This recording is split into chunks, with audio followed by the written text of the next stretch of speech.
What's up, everyone? Welcome to the Down Dog Athletics Podcast, a competitor's guide to mental health and mastery, your resource for conversations about the mind. So before we get into today's podcast, I just want to say thank you. It means so much to me when people come up and say they listen to my podcast or when they shoot me a message, that they really connect with the message. That really is everything why I'm doing this podcast, and it just keeps me going every time I hear those messages. So thank you guys so much. Down Dog Athletics mission and my mission is really to help stigmatize things like yoga, meditation, mental health, things that really changed my life so that other people can incorporate them and really ultimately live a healthier and more powerful life when they fuse who they already are with these things. And before I get into today's guest, I just want to share a couple things. One, I have started a weekly newsletter where I basically just upload it with all the blogs, events, podcasts, and other educational content that I provided over the course of the week. So, for example, tomorrow I'll be doing a guided meditation with Lululemon and the Seattle Humane Project, and that's something where if you sign up for the newsletter, you'll know what's coming up. You'll be able to sign up. You'll be able to get all the blogs, everything that I'm creating all in one place so that you don't have to feel like you missed a social media post or something getting released. Secondly, if you haven't already, grab my free 28-day plan on my website, downdogathletics.com. In this 28-day plan, I combine yoga, training, nutrition, and educate you on how to get healthier, not just to do it. And just this last weekend, I had someone tell me they lost 25 pounds in 60 days. The guy was working in the Air Force and was on duty, and he just dialed it in for 2 months, and I was so pumped when I saw that he did that. It made my month, and you could really see the changes in the photos, and I'll share those. So anyway, just head to downdogathletics.com. Sign up for the roundup and grab the 28-day plan. So today's guest is one of my favorite people that I've had on the podcast, China McCarney, and he's the founder of the Athletes Against Anxiety and Depression Foundation, which I couldn't think of a more on-brand guest to have on this podcast. And of course, I met him through Tim Dixon. If you guys haven't heard that podcast, go listen to it. But it's just amazing how when you meet some people that you just connect with, how many more people that they know, and just it's like a string of spider webs. And I instantly was able to connect with China through Tim, and they had a podcast together and have done a bunch of things together down in Southern California around baseball. And just an incredible story where China talks about his mental health journey, panic attack that he suffered as he was getting ready to play pro ball, and everything that he's doing to really create resources and a platform for mental health to be talked about. And just this last week or a couple weeks ago, him and his foundation, they were able to put on a mental health day for the Arizona Diamondbacks. And it's just he's a really cool dude, and it's a really cool initiative that he's doing where he's really doing something similar to where he's bridging a gap that needs to be bridged. And I'm just going to quit talking. I'm super excited for you guys to hear this. Without further ado, my man, China. What's up, China? Thanks for coming on, brother. Thanks so much for having me on, Paul. I'm excited. Yeah, you're in San Diego or just outside of it? I'm in Los Angeles. Yeah, Los Angeles. Okay. Yeah, Los Angeles. Tim Dixon. Shout out to Tim. He's San Diego, so we're about an hour and a half. That's right. Yeah. Okay. Cool. Dude, as soon as I found your website and found you, Athletes Against Anxiety and Depression Foundation, I was like, wow. My entire mission, I feel like, is, kind of what you've done. And it's cool to see people that are pioneering and fighting the same fight. And people like you that, and we'll get into this, but have opened up and talked about their struggles and have helped people do the same. And so, I'd love to do a little bit of background on you and just kind of how you grew up and when that mental health, when you kind of recognize that anxiety and panic attacks started, and just kind of go from there. Kind of set the table, and then let's get into that mental health topic that I think we're so passionate about.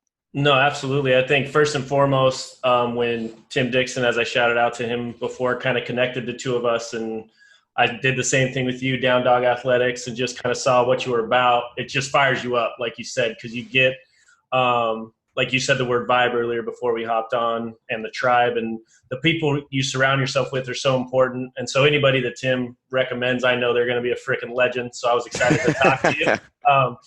But yeah, no, my mental health journey started a decade ago. 2009 was my first panic attack.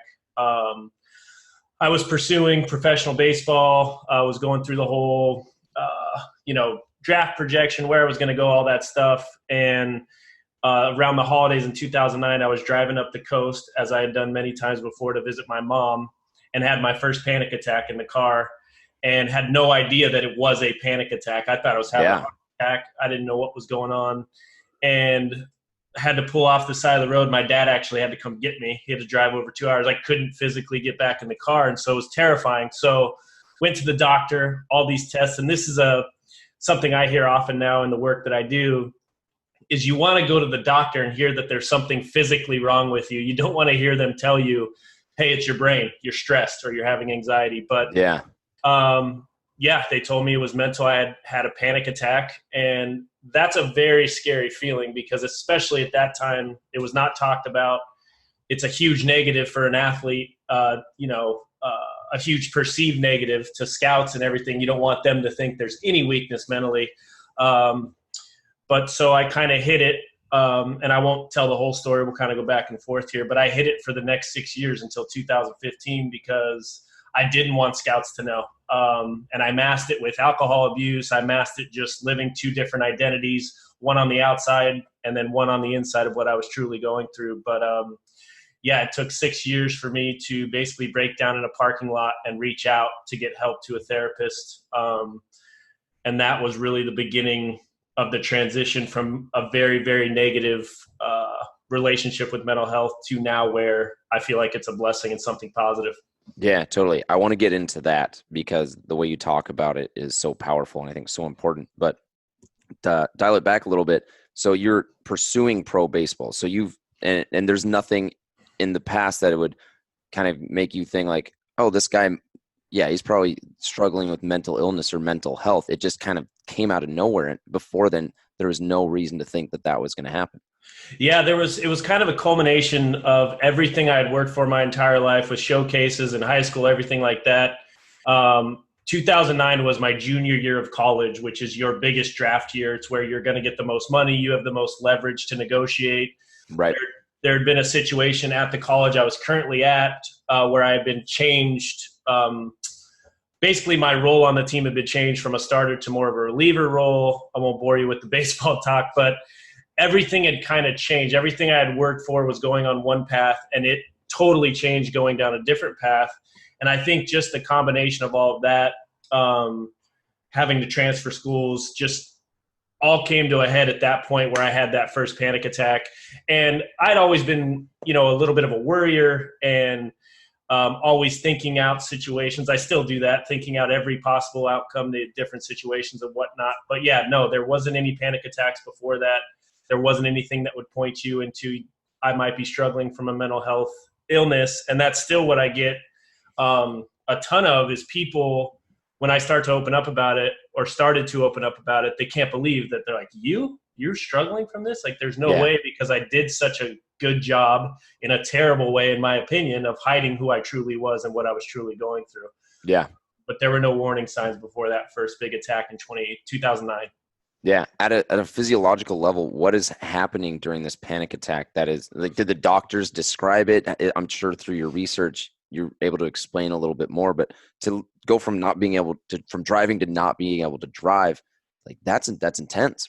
Yeah. And it's funny now. It wasn't funny at the time. I was with a girlfriend that I think we'd been dating for 2 months.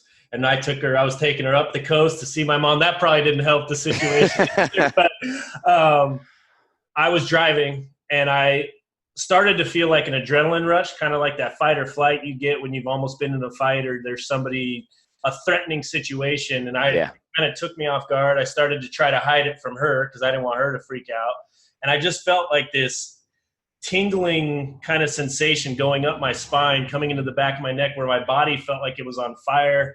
Then it becomes a whirlwind of freaking out. Like, I don't know what's happening. I've never dealt with this. I can't. Yeah. I was getting lightheaded, which I'm driving. That's a terrible situation. Not good. And so it was that fight or flight response, a ton of adrenaline, lightheadedness, dizziness, to where I finally was just like, okay, this isn't safe. And I told her, I'm like, I don't know what's going on. I'm feeling like I'm going to pass out. I need to get off the freeway here. And that was kind of the physical sensation. What was really weird about that is it lasted forever. It lasted for an hour, 2 hours, which in all my research says, and anything that I've kind of read, is panic attacks themselves shouldn't last for more than 20 minutes, the actual physical sensation. But I think because that was my first one, I probably stacked a bunch of them on top of each other because I didn't understand what was going on with the sensations or whatnot. But it was intense and terrifying, I can say that. Wow. Have you ever read, just curious, the Body Keeps Score? No. Okay. It's a book I'm reading just on trauma, and it was talking about how that's what happens with trauma. I don't want to get into it too much, but it's like it holds on. It doesn't let go. That fight or flight, the body goes into that mode, and then you're supposed to come out of it. So that's super, like 2 hours. Man, I've talked a couple of times about anxiety attacks I've had where it's like throat's constricted. I'm immobilized, kind of like on hands and knees. And that was 5-10 minutes. Luckily I was with my girlfriend at the time, and we're still together, but at the time I was with her, and she was able to like kind of like help me, get me to relax. But that's I think another thing that is scary too is like you don't want people to see you struggling. Like if someone snaps your leg in a football game, they're gonna be like, oh yeah, like that guy's hurting, like we should probably be like nice to him. But it's like, how do you approach someone that's going through that? There's nothing that you can do you can't like rest, ice, compress, elevate the brain, right? Right. So 6 years, you have kind of like this gap where you hide it back in, and then it comes up again. It sounds like for you, is it another panic attack, or is it in the form of anxiety, depression, something else similar? Yeah, it was more. So the 6 years after 2009, I was pursuing professional baseball. I'd been drafted twice. And so a lot of my time, if not all of my time, was dictated by other people. Yeah. So that helps a lot because anything you can do to basically distract your brain or, just commit to with your brain, and whether it's training, whether it's film, whether it's whatever, you're not having a chance to think about anxiety or think about the symptoms or what you're feeling. You're more focused on the task at hand. What happened in 2015 was I retired. And so I had to face the real world really quickly. Yeah. And I had played baseball for 20 years. Baseball had been, my life. Every month was dictated every year based on, okay, it's, December, it's time to get ready for February, and by, over and over and over. And so in 2015, when I had this time to kind of really self-reflect and start to figure out, who am I? Like, who am I as a man, as a person? What are my goals? What do I want to do?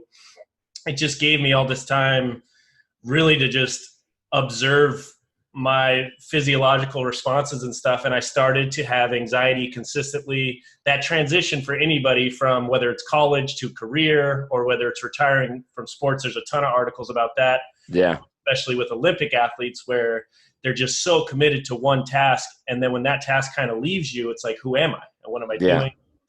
So there was a lot of that. But yeah, what had started to happen in 2015 was consistent panic attacks in everyday things that I had done my entire life. Going into the habit to pick up my food, I couldn't do it. I could not get out of my car and go pick up a to-go order without having a panic attack. Oh, wow. And that was the last one where I basically broke down in my car, and I was like, I cannot live like this. Like, I can't to, get rid of this, facade on the outside and really start to get help. And so that's what I did in 2015. I reached out and got therapy and kind of started the transition slowly. Yeah. What was it? A specific type of therapy? Or was it just, did you know of the differences? What kind of, modalities or systems did they use? So this one was more, she was just a marriage and family therapist, just talking. I had dabbled back in the past with, and I'm blanking on the acronym, but there was like a very specific, almost like a hypnotic therapy where they would try to get you into the situations that you had dealt with. Yeah. And then I had done some other very vague, same sort of therapy sessions, but just like anything else with coaches or with people, different people you just are attracted to, and they just get you. And this therapist that I'm still with to this day, she just would push me in the difficult spots, challenge my thinking process, But more importantly, the biggest thing she did for me immediately was gave me permission to be who I truly was on the outside, which I had hid forever. And she just reassured me that there were millions of people dealing with similar things out there, because that's one of the biggest misconceptions when you're dealing with a big mental health issue is you feel alone.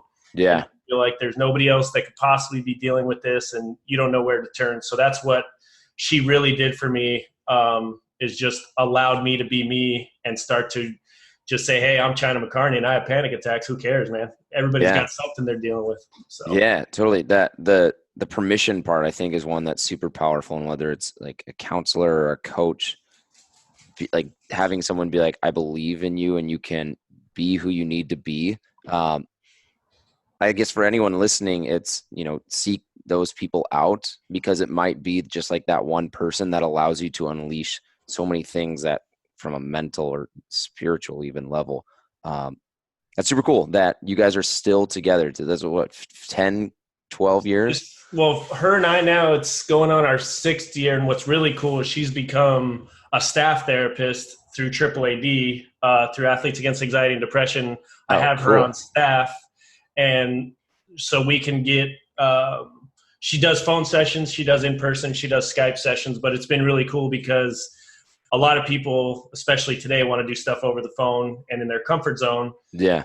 So I actually love when I hear people that want to do that, because I can recommend them to her and get her with them within 24 hours most of the time. That's incredible. But yeah, so that's been quite the journey with her. And just she's seen the evolution of, a mental midget basically in 2015, not knowing what I was doing, and to where I'm still not, not necessarily not a mental midget, but just embracing it and using it, trying to use it for a positive. And like I said, that word, a blessing, because everything's about, in my opinion, perception and then action towards whatever you want to achieve. It's not always going to be easy, but as soon as I change that kind of viewpoint to where it's a positive, it's a blessing, let's embrace it and let's go forward, it's really changed things for the better. Yeah. And it sounds like you turned it into an opportunity to help others. And that was kind of the catalyst for starting the foundation, right? Yeah, correct. Yeah. So I dabbled in doing a social media movement in 2016, like the Athletes Against Anxiety and Depression movement, getting people to wear teal, challenging people to run 100 miles in November. And then when October came, I got cold feet and I wasn't going to do it. And one of my buddies, which this is, again, comes back to the people you surround yourself with, because I know if I would have talked to you or Tim Dixon, you would be like, are you effing kidding me? You're doing this. Yeah. And one of my buddies, John Spenlove, is like, you have to do it. You can't not do this. This is too big. And just that little nudge from him, I'm like, all right, let's do it. And then November of 2016, that month, I'll never forget. My phone, it was blowing up. The feeling on social media, how many people reached out in silence saying, don't tell anybody, but I'm suffering too. And it's like, and so that kind of made it feel like this is a responsibility of mine, to where I have to do something more in the social media movement. And that's where I got the lawyers in the right spots and had them take care of the stuff that's way over my head in terms of starting an official foundation and all that stuff. But yeah, it was pretty cool. So, yeah. And so I obviously you're an athlete, that's your background, but was that when it's Athletes Against Anxiety and Depression, does that ever have people feel excluded, or is there a way that you kind of include athletes, but also like anyone? Yeah. So that's definitely one of the things from an entrepreneurial standpoint. At the beginning, that was my network. And so I knew I could get big colleges, professional athletes that were in my network to kind of help me get this message out there. And then in hindsight, business model, that title, because I get people asking like, well, is this only for athletes? And it's for everybody. We help everyone. But like you said, it was my background. It was my network. And then I think a lot of times, especially with professional athletes and entertainers, actors, actresses, we look at them as larger than life and not humans that deal with the same thing that we do. Yeah. And what's beautiful over the last couple of years are the stories, Kevin Love, John Hamm, Emma Stone, Michael Phelps, all of these people that we look at as larger than life, sharing that they have panic attacks, they have anxiety, they have depression that they're dealing with.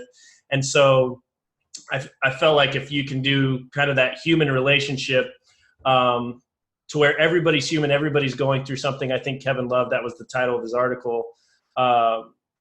It could create that snowball effect of having people share. If they saw, well, if that person deals with it, it's okay for me to deal with it. Yeah. So it's kind of worked its way back and forth in my head from a marketing standpoint of I like it, I don't like it, but it's my background, it's the network, and it's worked out pretty good with AAAD.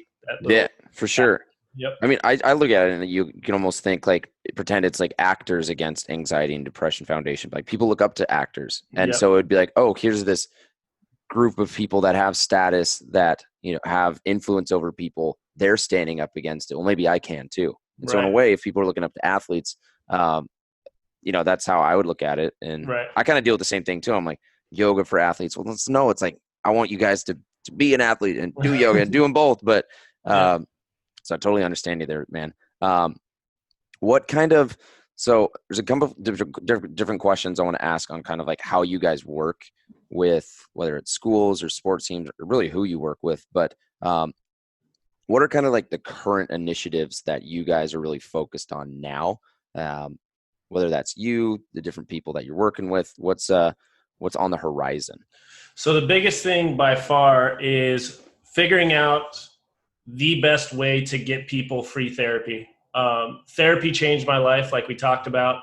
It's the first step, in my opinion, in terms of once you start to talk about it, there's just something that changes because of the stigma that's attached to anxiety, depression, mental health issues. There's so much fear, and I deal with it constantly with talking to people. I dealt with it in my own life. And so that's the number one resource we have. That's the number one reason we raise funds, so that we can pay therapists for anybody suffering. And like I said, I try to get it done within that 24 to 48 hours for people, because when you're ready, you need to do it. Yeah. Because of that stigma. And I know how many different barriers there are with therapy, whether it's convenience, fear, like I just talked about, and then funds. Therapy is not cheap. A lot of times insurance doesn't cover it, or if it does cover it, it's not exactly the route you want to go. You're not necessarily speaking to what I call like a real world human. It's more doctor's office visits and, the chain of command. And so that's the number one thing. And then just getting awareness out, because we are still relatively young, just getting awareness out that we do exist. All you have to do is reach out, and those resources are there for you. And then we've done some amazing events with the University of Illinois. They do this kind of a Jock Jams talent show. You would love it. It's pretty sweet for the whole athletic department, where they put on a talent show and then donors come in. We were partnered with them last year and raised some cool funds. We did a similar event with the University of Wisconsin. And then last year, which was unreal out-of-body experience, we did the first ever mental health awareness night with the WNBA Sparks. It was the first ever mental health awareness night. They're doing their second annual pretty soon here. And there's more and more initiatives like that in the big, WNBA, NBA, NHL, where they're starting to host, just like they do Pride Night and Breast Cancer Awareness Month and stuff like that. They're starting to do more mental health initiatives. And so we're trying to get involved and create the best template of how do you get people in the arena, in the stadium, to not just watch this from afar, but actually participate and reach out for the resources and stuff like that. Yeah, that's super cool. The first thing that sticks out is just like free therapy. Like healthcare is already like kind of an uphill battle, but when you look at one, how it's not covered in most health insurance plans, and this is just from like a regular Gen Pop standpoint. Right. But then you also look at, there's a bunch of different ways you can slice. You look at a professional staff and what they have as far as resources from nutritionist, physical therapist, massage therapist, acupuncturist, strength coach, conditioning coach, like all physical. And then you got like one person that might be remote that's a sports psychologist. And I saw an interesting post the other day where it was like, what if we started talking about like going to, like the way we talk about going to the gym is the way we like talk about going to therapy. And there's 100% a correlation. Obviously you're not visibly able to see, putting on 20 pounds of brain muscle, but at the same time, when it's celebrated and respected, and accessible, like that's such a good point, and just making it free. In terms of like the different tools that you guys provide, how do you guys work with, if it's a university or if it's a high school? Is it really just anyone can reach out and you set them up with in-person people if they're local, or you have them reach out via the phone?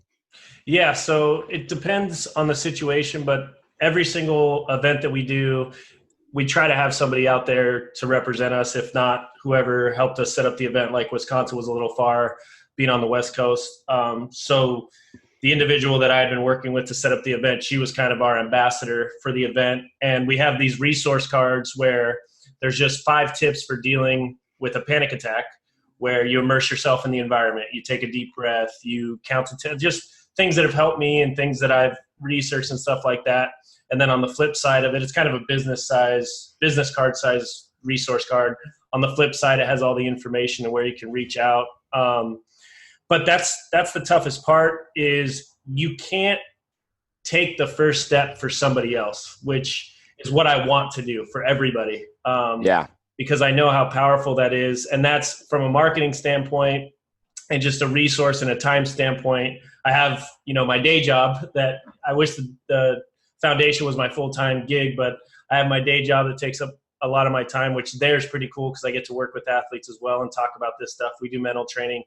But yeah, it's just figuring out and trying new ideas, just like anything in business. It's no different in nonprofit world, where what is the best modality? What is the best, road to take to get somebody to want to make that first step? Because after they make the first step, then they're in our network. They're getting resources directly from us. They're getting therapy. We can get feedback from them. What else do you need from us, and different stuff like that. And then a lot of times those leads, or, those people that have success, are your best, ambassadors, because they go and they tell their friends or they tell their school that, look, this foundation did everything. Like, contacted with one email. The next day I had a setup with a therapist or whatnot. But I mean, that's the hardest part, is just figuring out with the WNBA, for example, with the Sparks, is my main contribution to that whole thing was I was just telling them, this night can't be just about the resources, because you can put a bunch of resources on the Jumbotron and have a bunch of stands outside, but you've got to capture in the stadium that it's okay to deal with this stuff. There is no stigma tonight, at least. Tonight at this game, we're all in this together. And so they did this montage with the players from the Sparks, which everybody's coming there to see. These young girls are coming to see, where they talked about their own personal experience with panic attacks, anxiety, depression. And that's kind of that same thing we were talking about earlier, where you're coming to the stadium to watch these, larger than life figures, and you see them up on the Jumbotron like, hey, I have anxiety and I've dealt with panic attacks. If you do too, just like me, contact blah, blah, blah, and XYZ. And then you get a nice little snowball going of comfort and willingness. So yeah, totally. Kind of reminds me of the Me Too movement, where it's like a hashtag that facilitates the opening up. Right. I think the other thing that's so hard about that too is it's a wound, but this is a terrible analogy, but the first one that came in my head is like at a pimple, like at the base of it is like a big caldera and like a big problem. And it's just like a little narrow opening. And you go to the event like this and it makes itself visible, and there's an opportunity to get in there and help out. But then as soon as you go back to school the next day or back to work the next day, it closes up and it's still down there. It's still big. Maybe a volcano is a better way to put it. Volcano. There's still a big ass caldera down there, and it needs to be released. But if you don't reach it when it's open, it's really hard to extricate it. Yep, absolutely. That's I think the toughest part for sure. The biggest challenge. Yeah. You mentioned a little business card thing for little tips for panic attacks. Are there any other successful tools that you would give that maybe it's different for anxiety or depression, suicidal thoughts, panic attacks, whatever thing you're struggling with? Are there successful tools you've seen that either you've used or that you encourage people to use just to either practice better mental health if they're not dealing with anything specifically, or if they are dealing with something? No, I think what you touched on earlier is just such a good way to look at it, where you do, for the most part, a lot of us do a ton for our body physically. And we run, we go to the gym, we watch what we eat. If you're trying to get physical results, you know that there's a certain recipe for those results. And if you can look at your mental health like that if if you put in work, you're going to see results. Where vice versa, if you don't work on your body and you eat like crap, you're going to feel like crap and you're going to be fat.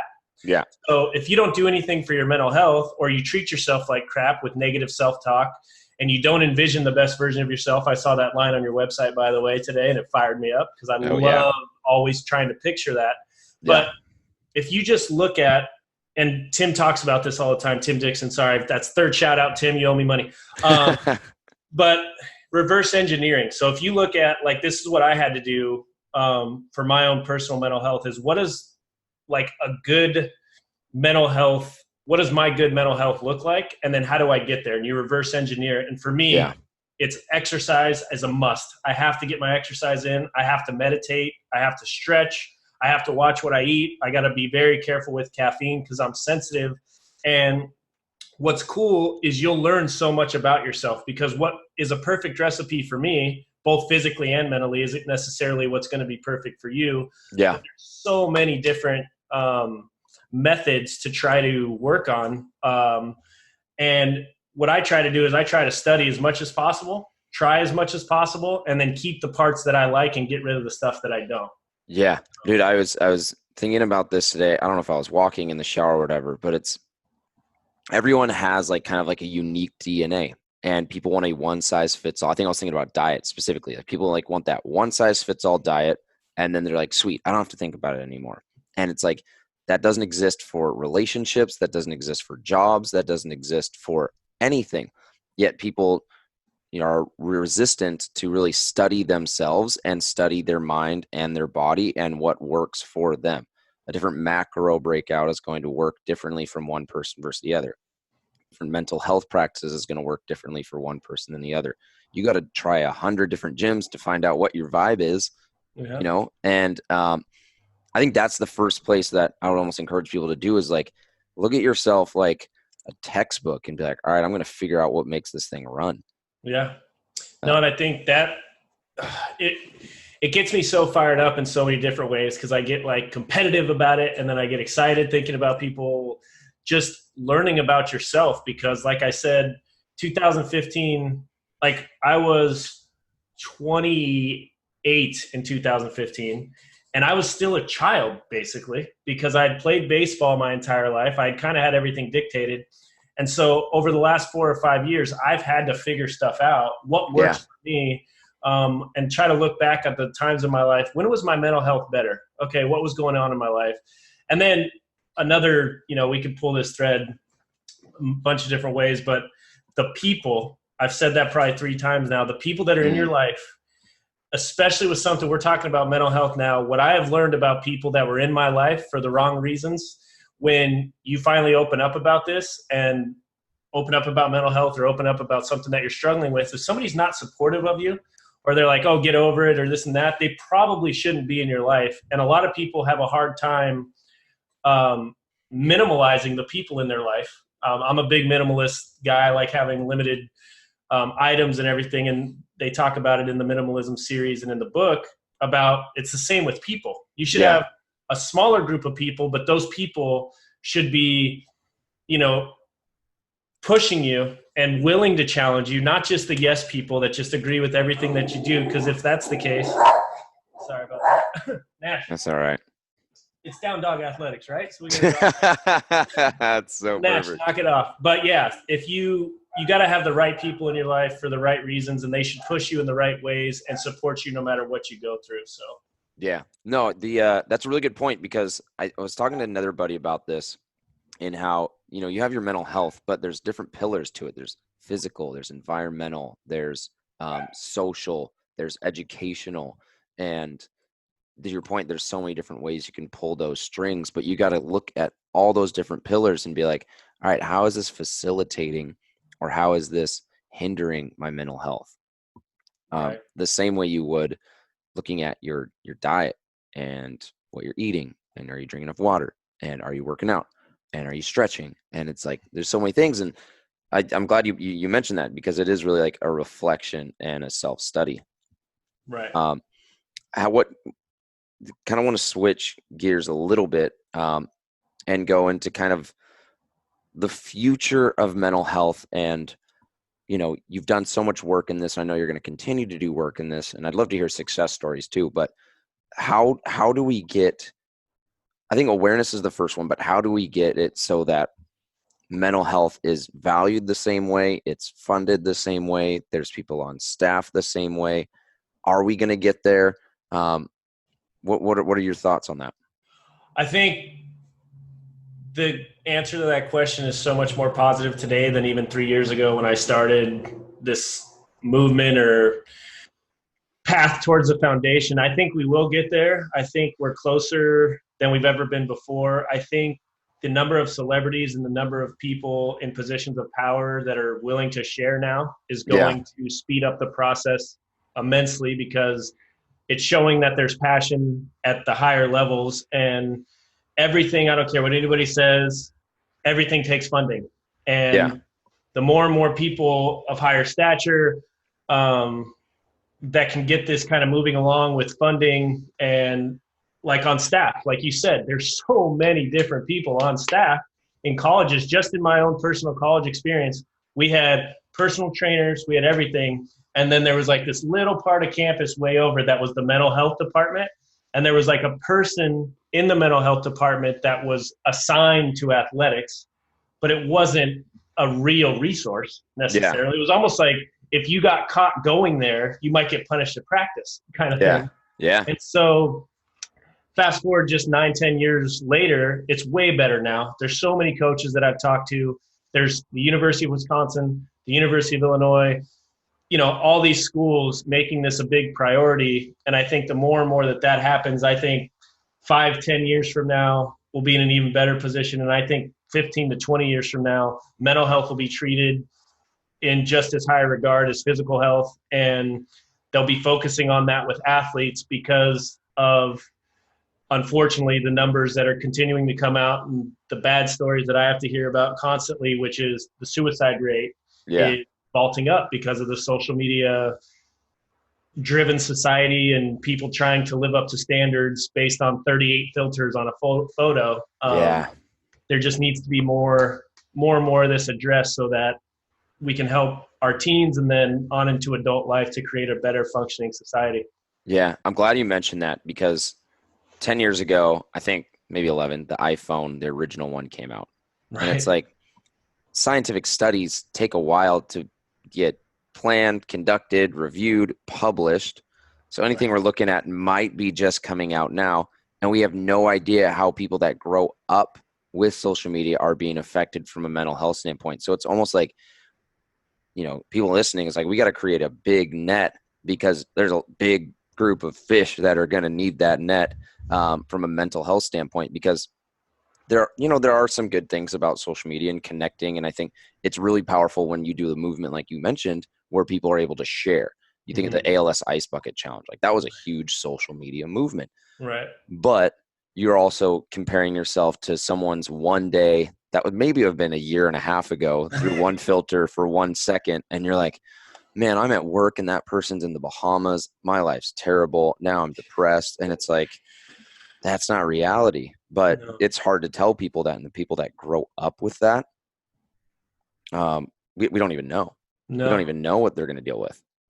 Well, it's very hard to share when you're in a deeper, darker place. That's the last thing you want to do. It's the last thing you think about is posting on social media when you're going through a panic attack, or you're depressed, or you're going through anxiety. And if more and more people would do that, I try.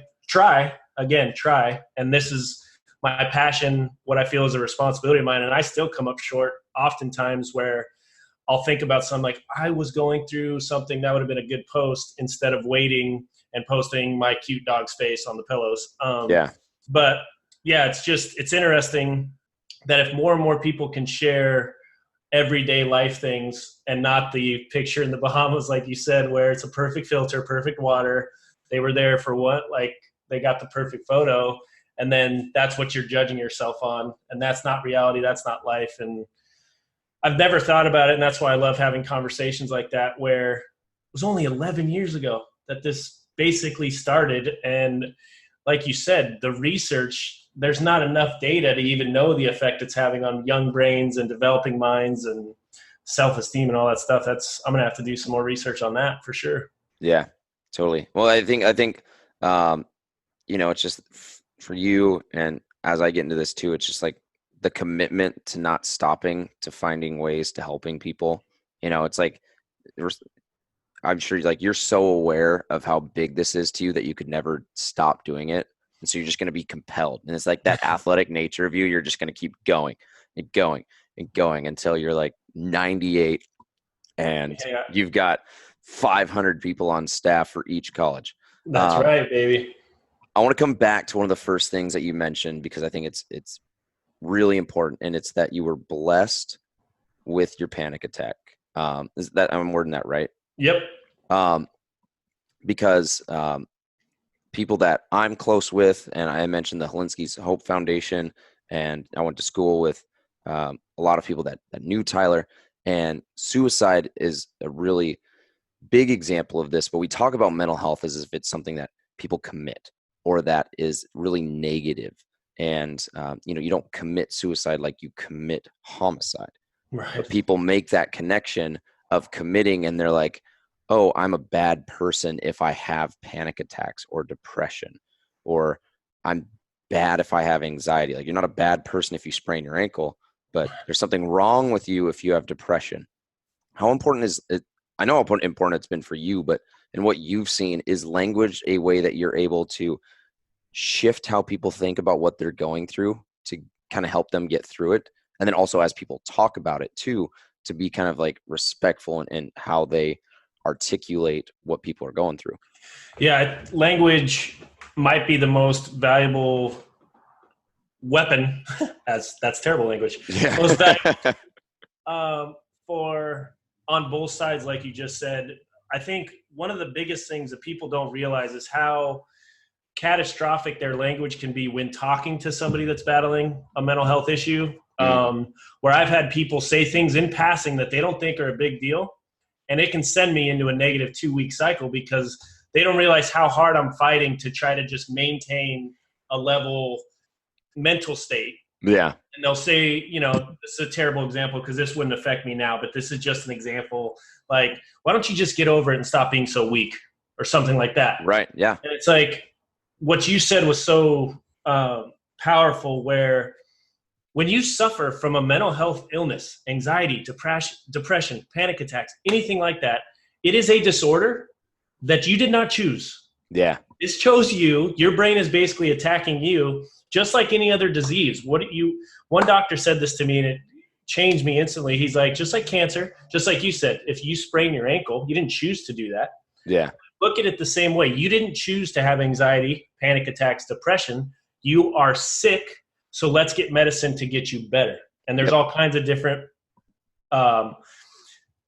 tools and different ways to look at it as medicine. It doesn't necessarily mean medication. There are great medications out there, but it might mean exercise. It might mean diet change. But if you can start to look at it like that, where this is a sickness, just like a cold, and what can I do to get better, instead of I'm weak because I have this. And then if you approach it like that when you're talking to people that deal with mental health issues, and just be sensitive to where a little slip up with your language can really send them into a negative cycle, that can be a huge, powerful change. And the last thing I'll say, it's a little bit of a long-winded answer, but it's very important to me with the blessed word.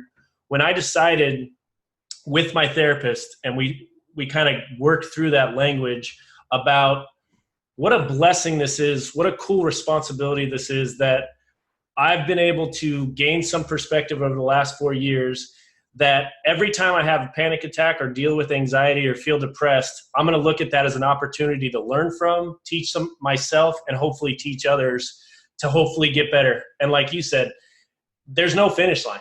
Yeah. And you keep working, you keep going until your last breath on this earth, because we don't have it figured out. And the mind is the most powerful tool that you have. And so if you can change that language and just try, even though it's so difficult with mental health issues, try to change that perspective to a positive, or look for any little thing you can pull out of it to help yourself or to help others. I think that's how we can change the world. And when we look at it in 10 years, like you were talking about earlier, we can look back and be like, the language has changed, the vibe has changed, and mental health is just like any other sickness, whether it's a cold or anything like that. So, Yeah. Dude, I love the passion that you have for this. gets I me love, fired up. yeah, I absolutely love the passion that you have for this. Couple other things before we head off, but you were talking about off screen different ways that people can support, and you were talking about Twitch and events that you've done through gaming, which I think is a super cool and unique way and really creative to bring awareness to bring in funds. But how can people, like, how are you getting support right now, and how can people support the foundation? Yeah. So the biggest way is the website is AAADF.org, which is Athletes Against Anxiety and Depression Foundation.org, or as most of us do now, we just go to Google and Google it, Athletes Against Anxiety and Depression. But that has every bit of information, all of our resources, where you can reach out for free therapy. Another one of our cool resources on the site is called Tell Your Story page, where you can literally submit your mental health story. We just had an awesome one from a college baseball player about his battle with depression and how sports has helped him through that. But you can submit that at any time. I review them and just make sure there's no negative language or anything like that. But Yeah. Telling your story is huge to me. But that's the biggest way. And then, yeah, like you were saying on Twitch, I'm a huge gamer nerd now. You know, I kind of transitioned from the jock to now I'm just the loving gaming. I've kind of fallen in love with it over the last. I don't know if you can see it, but I have a Star Wars tattoo. Oh, yeah. So nerd is the language I speak. That's right. And that's another positive term in my language, not a negative one. I love being called a nerd now. But yeah, I fell in love with gaming and the platform Twitch, which those of you that don't know about it now, it's basically professionals and people can stream their video game playing, and some people are using it for a very positive platform. And I have a channel, AAAD Nash, which is Athletes Against Anxiety and Depression. And then the mutt that you heard barking earlier, his name is Nash, and he's my freaking world. Perfect. So it's called AAAD Nash on Twitch, and I'll go on there and I do mental health minutes. So I'll play terrible gameplay. So if you're looking for professional gameplay, it's not the channel for you. But then in between the gaming, we do mental health discussions and chatting and all that kind of stuff. And we did two really cool events last year, one with Dr. Disrespect, who was the Streamer of the Year in 2017, and then She Snaps, who does Mental Health Monday every single week. And they raised over, I think, $16,000 between the two of them in Wow. for the foundation, which was amazing because that funded dozens and dozens of people getting free therapy. And so, yeah, it's just another way. One of the biggest advice that I give for, if you're dealing with a panic attack or anxiety is immersing yourself in an environment. Like, try to notice the smells, the sights, the sounds. And when you're gaming, especially with the technology today, with the 240 frames per second and all this crazy stuff, there's nothing like gaming in terms of immersing yourself in an environment and interacting with friends that might have moved out of state or whatnot. And just like everything else, in moderation, don't let it affect your relationships or have your girlfriend breaking your TV with a hammer or something. But Yeah, you gotta 100%. keep it moderated. Yeah. Two things in there that I just want to reiterate is like stories and people's what they go through, and when they have that testimonial, like if you can't donate money, but you can donate that's worth a ton of money. That's worth a ton of money. And then I just love, like, dude, that's so creative, using gaming to fund people's therapy. And, that just comes from like that opportunity and that blessed mindset where it's like, all right, what's my situation? How am I going to turn it good? Like, I like gaming. Sweet. I'm going to turn this into good. I'm a pianist. I'm just going to put on a monthly concert. Just whatever gift that you have, if mental health is something that you're passionate about, you can use that in so many different ways. I agree. And China, dude, this has been so like I just feel like pumped up. And I really appreciate you coming on and chatting, and just the conversation and your commitment to this. It's really inspiring. And before we get off, I just want to make sure that you tell people where they can find you. I know you've given them the Twitch, the website. Is there anything on social media, anything else that you want to mention where people can connect with you? They can listen to your podcast that you've recorded as well. Yeah, so at China McCarney, so just like the country, CHINA, McCarney, MCCARNEY is all the social media. If you search on Facebook, Instagram, Twitter, Athletes Against Anxiety and Depression, we have that as well. But I just love hearing stories like you said. That's worth so much when somebody's willing to tell their story, because all of a sudden the next person wants to tell their story, and then we get the snowball rolling. And that's the name of my second book that I wrote. It's called Tell Your Story, and I basically just tell my mental health story. And the last thing I wanted to touch on, because we had talked a little bit before the podcast, was what's one skill that you wish you had? Got my brain going, man. I forgot that, because you're a gamer, and so you would have gotten that question. Yeah, so you asked me, Paul had asked me what's one skill that you wish you had, and you used the example of you wish you could be a National Geographic underwater photographer, right? Yeah. Which would be amazing. And I was thinking hard about this, and just because of what you were just talking about in terms of the Twitch and the creating an opportunity out of something, the reason that the Twitch thing kind of came about was because I have significant public speaking kind of fear. And I could host Twitch events from my living room and raise money so I kind of used all the things in my thing. But one skill I really wish I had is I feel like I can speak, I can articulate thoughts. I don't know what the skill is. I couldn't put a title on it, but being able to speak in front of large groups is something I would love to have or develop, because there has been opportunities that come up with the foundation and different things where I could go give a speech about, and it would help. It was just at the time my mental health wasn't there yet, and it's something that it's one of my big goals in the future. But that was my one skill I thought of, was being able to just, you're never going to be completely comfortable, but just have the confidence to just get out there, no matter if it's 50,000 people or 10 people, to just share your message, which I feel like that the passion and the responsibility of the message is going to take over my life, to where the anxiety will be such an afterthought. I won't even worry about it when I'm speaking to people in the future. But that was one skill that came to mind, and then being a professional Fortnite player. But yeah, that was it. Yeah, we just got to get you some like comfortability boots, like level 1 plus 100 to your public speaking, and all of a sudden you're good to go. You can just tank. You can tank, and if you guys don't play video games, they're like, "What are you talking about?" No, but I like having these like little 5-minute shooting the shit parts. Absolutely. But and China, thank you so much, man. Really appreciate this, and thanks for coming on. Thank you so much. Before you head off, I just want to thank you so much for listening to this podcast. I know it means a ton to China and I. In between recording this podcast and today, when you're listening to it, China has released his book, Tell Your Story. You can find it on his website, AAADF.org. And if you could find an opportunity to share your story or even donate money to the foundation, I know he and I would be incredibly grateful. And then on my end, I just ask 3 things. If you got something out of this podcast, head to iTunes, leave a 5-star rating and review. Helps me grow the podcast so that I can get more people like China on, so that we can spread the message to more people. Secondly, head to downdogathletics.com, sign up for the content roundup, sign up for the 28-day plan if you haven't yet, and just tag me, whether you listen to the podcast, tag China, or you grab something off the website. Just tag me so that I know that you are getting some value out of this. That always makes my day. And again, it helps spread the message to other people. And last but not least, if you have any questions, feel free to shoot me an email. Feel free to shoot me a DM on Instagram, or my email, paul@downdogathletics.com. Other than that, go have an awesome rest of your week. Take it easy.